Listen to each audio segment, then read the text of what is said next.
It is 8/28/2022, and the time is 5:10 p.m. Central Standard Time here in the great state of Alabama, and we're going to get on with this podcast.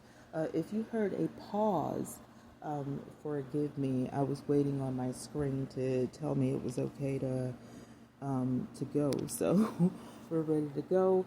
First off, we're looking at the Latin Times. This was created Sunday, August 28, 2022. Today, a woman unalives herself after shooting 3 of her relatives, and they are also unalive, okay? A woman reportedly offing herself after shooting 3 of her male relatives to unalive in Rockaway Street, Lynn, Massachusetts. On Tuesday, August 23rd, this happened. Lynn police officers received reports of a possible shooting incident, after residents of the city's Highlands neighborhood alerted them about 30 shots coming from a home on Rockaway Street about 2:45 on Tuesday afternoon, August 23rd. When law enforcement arrived at the scene, they found 2 unnamed men, a 66-year-old and a 34-year-old, unalive inside the Rockaway Street home of apparent gunshot wounds. And this was by CBS Boston News. This is who reported this. The investigation officers later identified a 31-year-old female relative of the 2 victims as a possible suspect in the shooting. Following this, the police tracked the woman down to her motor vehicle in a Stop and Shop parking lot on Washington Street in Lynn. About an hour and a half later, she was found unalive, in a parking lot. And it was apparent that it was self-inflicted. It was a blank shot wound. Officials later uncovered that the 66-year-old man was the woman's father and the 34-year-old was her brother-in-law. What in the world is wrong with these people? I'm not understanding this at all. This is absolutely insane. This is crazy. Let me tell you something else that is so weird. This story right here creeped me out. Like, I'm sitting here like, you have to be kidding me. Like, these people are not serious when, like, it's just so weird. These people are not serious. So I had to email this to myself, and it says the mom passes away after drinking tea her daughter made, but the dad survives the attempt, and we all know what attempt that is. Like, what is wrong with you? Like, and listen, I love making these, podcasts and these quick teas, so we can sip on some tea from around the world and see what's going on. But are you serious with me right now? So the mom passes away after drinking the tea. The dad survives. So you have a 39-year-old Indian woman allegedly offing her mother by adding rat poison to her tea.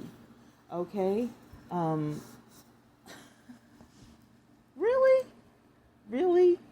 The Corolla police said, adding that she also tried to poison her father, but the attempt failed. So according to the police, the 58-year-old victim, identified only as Rukmini, a resident of Kunamakulam in the Tesra district of Kerala, was rushed to the hospital last Monday after she collapsed at home. It was reported that the victim did not respond to any treatments and was pronounced unalive shortly after arriving at the hospital. So the police were altered as doctors felt suspicious about the cause of death, and an autopsy was performed, and the results revealed the presence of poison in the victim's body. So a case of unnatural unalive was registered and an investigation was launched. During the interrogation, the victim's husband, identified only as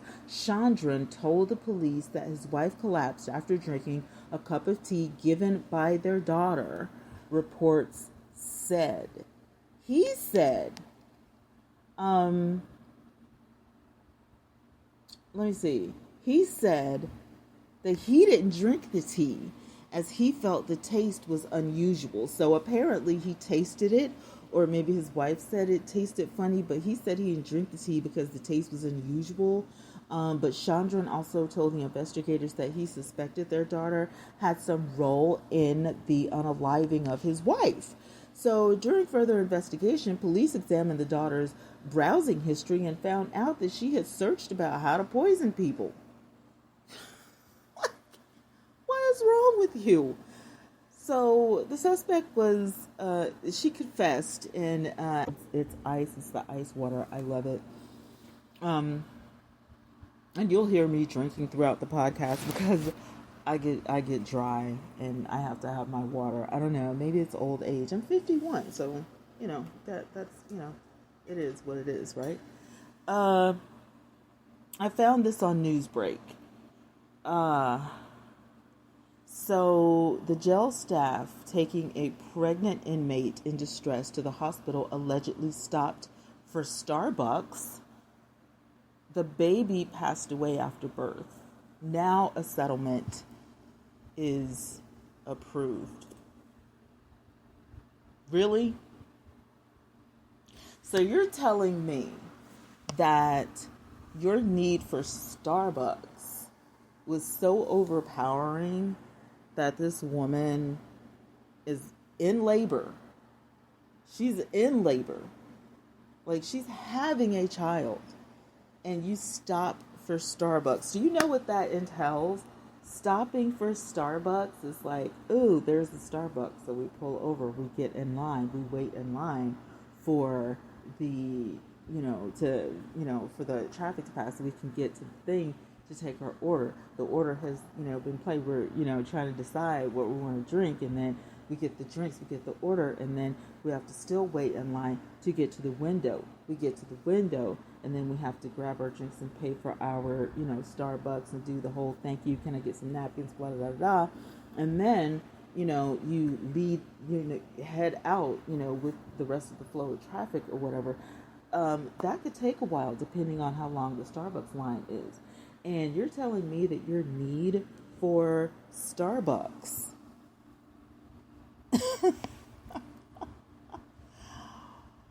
wow.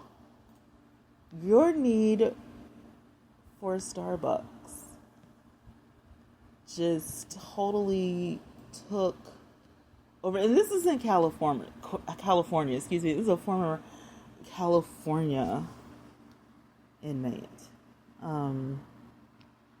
And I'm sorry, for some reason my website will not connect to the chat. So if you guys are chatting over on Spreaker, I do apologize. I can't see the chat right now for whatever reason. Let us, give you the settlement, for what happened. We're sorry, blase. But an Orange County Board of Supervisors voted anonymously Tuesday to approve the settlement in a closed door session. So none of the board members commented on it during the public portion of the meeting. CNN has reached out to the board and the Orange County Sheriff's Department for comment, but nobody's commenting. Cedra Quintez was 6 months pregnant when she was incarcerated during March 2016 in the Orange County Jail, according to a complaint filed on 2020 when her water broke unexpectedly. I think that month she was early, so it was unexpectedly. She was a little bit early. She pushed and then called the call button. She pushed the call button in her cell for 2 hours without a response. Okay, 2 hours. She's pushing the call button. She's in labor. With the whole nine. When jail staff responded, they decided to transfer transport her to the hospital on a non-emergency basis instead of calling an ambulance, the complaint alleges. So the jail staff did not provide medical treatment and instead stopped for Starbucks on the way to the hospital and made Quintez wait in the back of a van, bleeding and in labor, instead of transporting her directly to the hospital. And this is what it says on the complaint in the next video, on the next Quick Tea podcast. Thank you so much. I love you all. Shout out to all of you. You guys.